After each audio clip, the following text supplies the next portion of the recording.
শান্তি। আজ ৩/৬/২০২৪।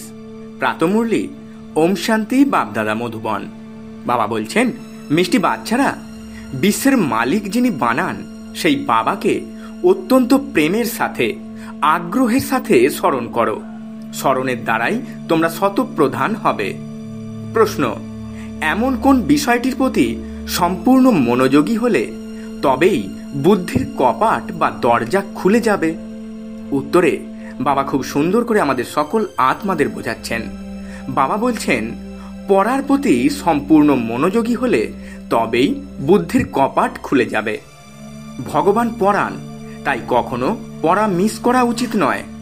যতদিন পর্যন্ত জীবিত থাকবে ততদিন পর্যন্ত অমৃত পান করতে হবে। পড়ায় মনোযোগ দিতে হবে, অ্যাবসেন্ট করবে না। এখান ওখান থেকে খুঁজেও মুরলি অবশ্যই পড়তে হবে। মুরলিতে রোজ নতুন নতুন পয়েন্টস আসতে থাকে, যার দ্বারা তোমাদের বুদ্ধির কপাট খুলে যাবে। ওম শান্তি। শিব ভগবানুবাচ শালগ্রামেদের উদ্দেশ্যে। এ তো সমগ্র কল্পে একবারই হয়। এ কথাও তোমরাই জানো, আর কেউই জানতে পারে না। মানুষ তো এই রচয়িতা আর রচনার আদি মধ্য অন্তকে একবারই জানে না। বাবা বলছেন, বাচ্চারা, তোমরা জানো যে স্থাপনার কার্যে বিঘ্ন তো পড়বেই। একেই বলে জ্ঞানযোগ্য। বাবা বোঝান, এই পুরানো দুনিয়ায় তোমরা যা কিছুই দেখো সেই সব কিছুই সোহা হয়ে যাবে। তাই এতে মোহ রাখা উচিত নয়। বাবা এসে পড়ান নূতন দুনিয়ার জন্য। এ হলো পুরুষোত্তম সঙ্গম যুগ। এ হলো বিকারী আর নির্বিকারীর সঙ্গম, যা চেঞ্জ হয়ে যাবে।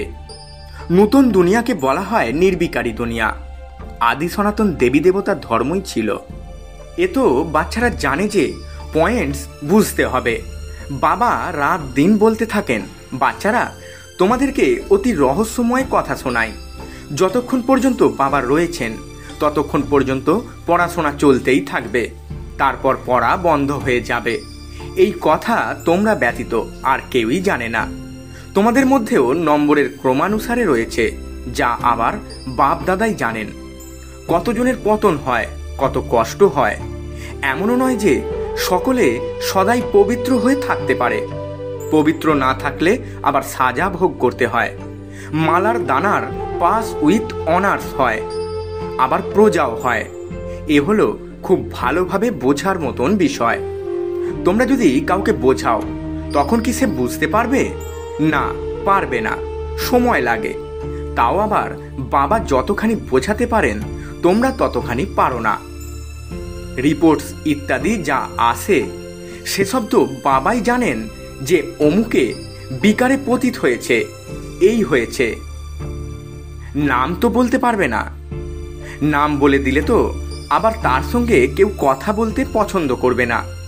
সকলের ঘৃণার দৃষ্টি দেখবে, সকলের হৃদয় থেকে সরে যাবে, সারা উপার্জনই নষ্ট করে দেয়। এ তো যে ধাক্কা খেয়েছে সে জানে, আর বাবা জানে। এ তো হলো অতি গুপ্ত কথা। তোমরা বলো যে অমুকের সঙ্গে দেখা হয়েছিল, ওনাকে খুব ভালো করে বুঝিয়েছি, উনি সেবায় সহায়তা করতে পারেন। কিন্তু সে তো তখনই সম্ভব যখন সে সম্মুখে হাজির হবে, তাই না? মনে করো তোমরা গভর্নরকে খুব ভালো করে বোঝালে, কিন্তু তিনি কাউকে বোঝাতে পারবেন না? পারবেন না। যদি তিনি কাউকে বোঝাতে পারেন তবেই বিশ্বাস হবে, তাই না? যার বোঝার হবে সে অবশ্যই বুঝবে। অন্যকে কি বোঝাতে পারবে? না, পারবে না। বাবা বলছেন, বাচ্চারা, তোমরা তো বোঝাও যে এ হলো কাঁটার জঙ্গল, এরই আমরা মঙ্গল করি। মঙ্গলম ভগবান বিষ্ণু বলা হয়, তাই না? এই শ্লোক ইত্যাদি সব ভক্তি মার্গের। মঙ্গল তখন হয় যখন বিষ্ণুর রাজ্য থাকে, বিষ্ণুর অবতরণও দেখানো হয়। বাবা তো সব কিছুই দেখেন, তিনি তো অনুভাবী, তাই না? সমস্ত ধর্মাবলম্বীদেরই ভালোভাবে জানেন। বাবা যার শরীরে আসবেন তার পার্সোনালিটি তো বিশেষ হওয়া চাই, তাই না? তবেই বলা হয় যে অনেক জন্মের অন্তিমে যখন ইনি এখানকার সর্বাপেক্ষা অধিক অনুভবী হন, তখন আমি এনার মধ্যে প্রবেশ করি। তিনিও সাধারণ। ব্যক্তিত্বের অর্থ এই নয় যে রাজত্ব রয়েছে, না, এনার অনুভব তো অসীম। অনেক জন্মের অন্তিম লগ্নে এনার রথেই আসি। তোমাদের বোঝাতে হবে যে এখন রাজধানী স্থাপিত হচ্ছে, মালা তৈরি হয়। এই রাজধানী কিভাবে তৈরি হচ্ছে, কেউ রাজা রানী, কেউ আবার কি কি হচ্ছে, এসব কথা তো একদিনেই কেউ বুঝতে পারবে না। অসীম জগতের পিতাই অসীম জগতের উত্তরাধিকার দেন। ভগবান এসে বোঝান। তাও কি সবাই পবিত্র হবে? না, হবে না। অতি কষ্টে কেউ কেউ হবে। এ কথা বুঝতেও তো সময় চাই। কত সাজা ভোগ করে, শাস্তি ভোগ করে প্রজা হয়। বাবা বোঝান, বাচ্চারা তোমাদের অতি মিষ্টি হতে হবে, কাউকে দুঃখ দেবে না। বাবা আসেনি সকলের সুখের রাস্তা বলে দিতে, দুঃখ থেকে মুক্ত করতে। তাহলে আবার অন্য কাউকে কিভাবে দুঃখ দেবে? বাবা বলছেন, বাচ্চারা এ কথা কেবল তোমরাই জানো, বাইরের লোকেরা সহজে এ কথা বোঝে না। যা কিছু সম্পর্ক ইত্যাদি রয়েছে, সেই সবের থেকে মায়া কাটিয়ে উঠতে হবে। ঘরে থাকতে হবে, কিন্তু নিমিত্ত মাত্র হয়ে। এ কথাও যেন বুদ্ধিতে থাকে যে এই সমগ্র দুনিয়াই সমাপ্ত হয়ে যাবে, কিন্তু এই খেয়ালও কারোর থাকে না। যে বাচ্চারা অনন্য হয় তারা বোঝে, তারাও এখনই তা শেখার পুরুষার্থ করতে থাকে। অনেকে ফেল করে যায়, মায়ার চক্কর অনেক চলে, সেও অতি বলবান।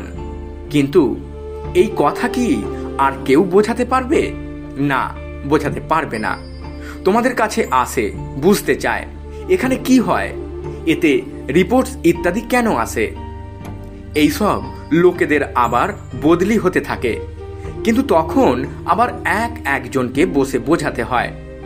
তখন তারা আবার বলে, এ তো অত্যন্ত ভালো সংস্থা, রাজধানী স্থাপনার বিষয় অত্যন্ত গ্রুহ্য, গোপনীয়। বাবা বলছেন, বাচ্চারা অসীম জগতের পিতাকে পেয়েছে, তাই তাদের কত উৎফুল্ল থাকা উচিত।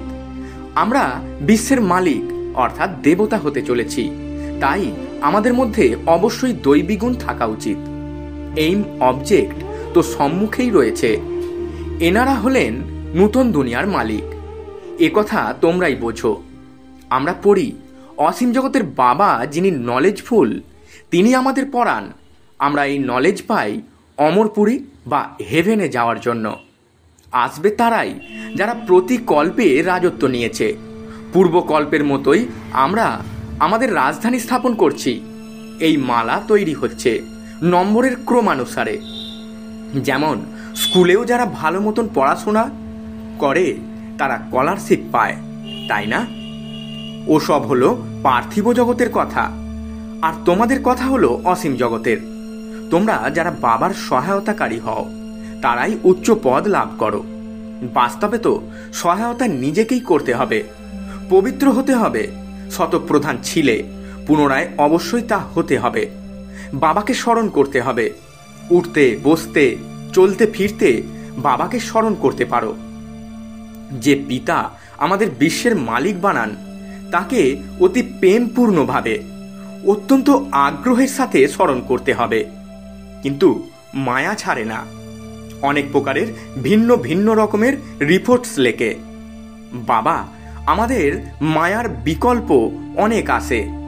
বাবা বলেন, এটা তো যুদ্ধের ময়দান, তাই না? 5 বিকারের উপরে বিজয় লাভ করতে হবে। তোমরাও বোঝো যে বাবাকে স্মরণ করেই আমরা শতপ্রধান হই।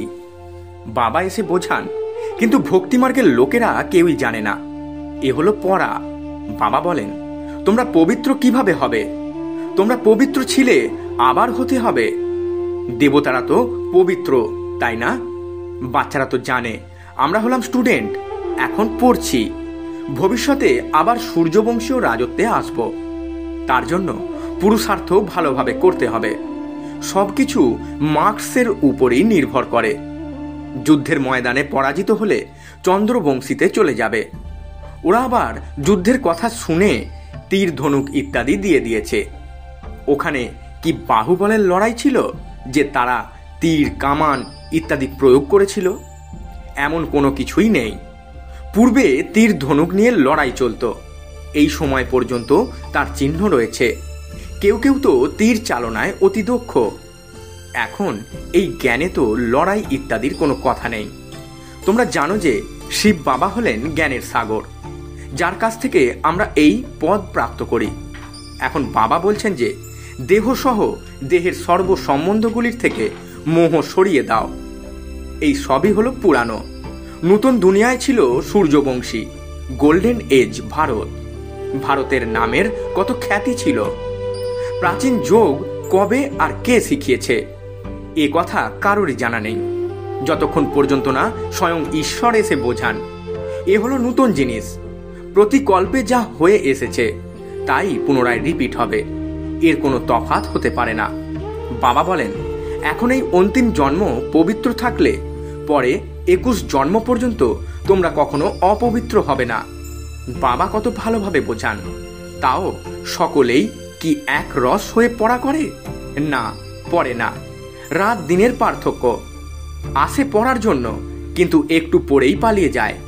যারা ভালো মতন পড়ে তারা নিজের অনুভবও শোনায়, কিভাবে আমরা এসেছি, তারপর কিভাবে আমরা পবিত্রতার প্রতিজ্ঞা করেছি। বাবা বলেন, পবিত্রতার প্রতিজ্ঞা করে পুনরায় যদি একেবারের জন্য পতিত হও তবে সব উপার্জন নষ্ট হয়ে যাবে। ভিতরে ভিতরে তা আবার নিজেকে দংশন করবে। কাউকে বলতে পারবে না যে বাবাকে স্মরণ করো। বিকারের জন্যই তো জিজ্ঞাসা করে, এটাই তো মুখ্য বিষয়। বাবা বলছেন, বাচ্চারা তোমাদের এই পড়াশোনা নিয়মিত করতে হবে। বাবা বলেন, আমি তোমাদের নতুন নতুন কথা শোনাই। তোমরা হলে স্টুডেন্ট, তোমাদের ভগবান পড়ান। তোমরা হলে ভগবানের স্টুডেন্ট। এমন উচ্চ থেকেও উচ্চ পড়াকে তো একদিনও মিস করা উচিত নয়। একদিন যদি মুরলি না শোনো তবে অ্যাবসেন্ট হয়ে যাবে। ভালো ভালো মহারথীরাও মুরলি মিস করে। তারা মনে করে যে আমরা তো সব জানি, মুরলি না পড়ি তো কি হয়েছে, আরে অ্যাবসেন্ট হয়ে যাবে, ফেল করে যাবে। স্বয়ং বাবা বলেন, রোজ এমন ভালো ভালো পয়েন্ট শোনাই যা সময় মতো বোঝালে অনেক কাজে আসবে। যদি না শোনো তখন তা কার্যে কিভাবে আনবে? যতদিন পর্যন্ত জীবিত থাকবে অমৃত পান করতে হবে, শিক্ষাকে ধারণ করতে হবে। অ্যাবসেন্ট কখনোই হওয়া উচিত নয়। এখান ওখান থেকে খুঁজে কারোর কাছ থেকে নিয়ে মুরলি পড়া উচিত। অহংকার থাকা উচিত নয়। আরে ভগবান পড়ান, তাই তো একদিনও মিস করা উচিত নয়। এমন এমন পয়েন্টস বের করো যাতে তোমাদের বা অন্য কারোর বুদ্ধির দ্বার খুলে যেতে পারে। আত্মা কি, পরমাত্মা কি, কিভাবে পাঠ পালন করে, এসব বোঝার জন্য সময় চাই। শেষে শুধু এটাই স্মরণে থাকবে যে নিজেকে আত্মা নিশ্চয় করে বাবাকে স্মরণ করো। কিন্তু এখন বোঝাতে হয়, শেষে এই অবস্থাই হবে। বাবাকে স্মরণ করতে করতে চলে যেতে হবে। স্মরণের দ্বারাই আমরা পবিত্র হয়ে যাই। কতটা পবিত্র হয়েছ তা তো তোমরাই বুঝতে পারো। অপবিত্রের শক্তি অবশ্যই কম হবে। মুখ্য হল অষ্টরত্ন।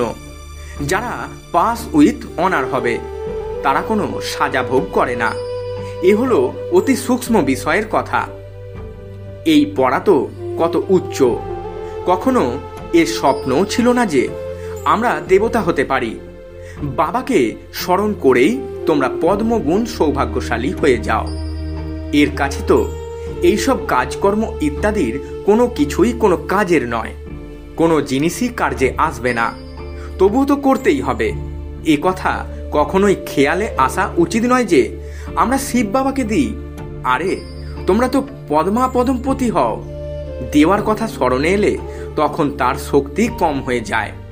মানুষ ঈশ্বরের উদ্দেশ্যে দান পুণ্য করে, নেওয়ার জন্য। একে কি দেওয়া বলে? না, বলে না। ভগবান তো দাতা, তাই না? পরজন্মে কত দেয়, এও ড্রামায় ফিক্সড হয়ে রয়েছে। ভক্তিমার্গে তো সুখ অল্পকালের জন্য। তোমরা অসীম জগতের পিতার কাছ থেকে অসীম জগতের সুখের উত্তরাধিকার পাও। আচ্ছা, মিষ্টি মিষ্টি হারানিধি বাচ্চাদের প্রতি মাতা পিতা বাপদাদা স্মরণে স্নেহ সুমন আর সুপ্রভাত। আত্মাদের পিতা তার আত্মারূপী বাচ্চাদেরকে জানাচ্ছেন নমস্কার। আমরা আত্মারূপী বাচ্চারা আমাদের আত্মারূপী মাতা পিতা বাপ দাদাকে জানাই স্মরণের স্নেহ সুমন আর সুপ্রভাত এবং শত কোটি নমস্কার। ধারণার জন্য মুখ্য সার। প্রথম পয়েন্ট, যতদিন পর্যন্ত জীবিত থাকবে অমৃত পান করতে হবে, শিক্ষাগুলিকে ধারণ করতে হবে। ভগবান পরাণ, তাই মুরলি একদিনও মিস করবে না। দ্বিতীয় পয়েন্ট, পদ্মগুণ উপার্জন করতে হলে ঘরে নিমিত্ত হয়ে থেকে কাজকর্ম করেও এক পিতার স্মরণে থাকতে হবে। বরদান, প্রসন্নতার আধ্যাত্মিক পার্সোনালিটি দ্বারা সবাইকে অধিকারী বানানো, গাউন আর পূজার যোগ্য ভব। ব্যাখ্যায় বাবা বলছেন, যে সকলের থেকে সন্তুষ্টতার সার্টিফিকেট নেয় সে সর্বদা প্রসন্ন থাকে, আর এই প্রসন্নতার আধ্যাত্মিক পার্সোনালিটির কারণে সুনামধন্য অর্থাৎ গাউন আর পূজার যোগ্য হয়ে যায়। তোমাদের অর্থাৎ শুভ চিন্তক প্রসন্নচিত্ত আত্মাদের দ্বারা সকলের যে খুশির, আশ্রয়ের, সাহসের ডানার, উৎসাহ উদ্দীপনার প্রাপ্তি হয়। এই প্রাপ্তি কাউকে অধিকারী বানিয়ে দেয়, কেউ ভক্ত হয়ে যায়। স্লোগান, বাবার থেকে বরদান প্রাপ্ত করার সহজ সাধন হল হৃদয়ের স্নেহ। ওম শান্তি। নমস্কার।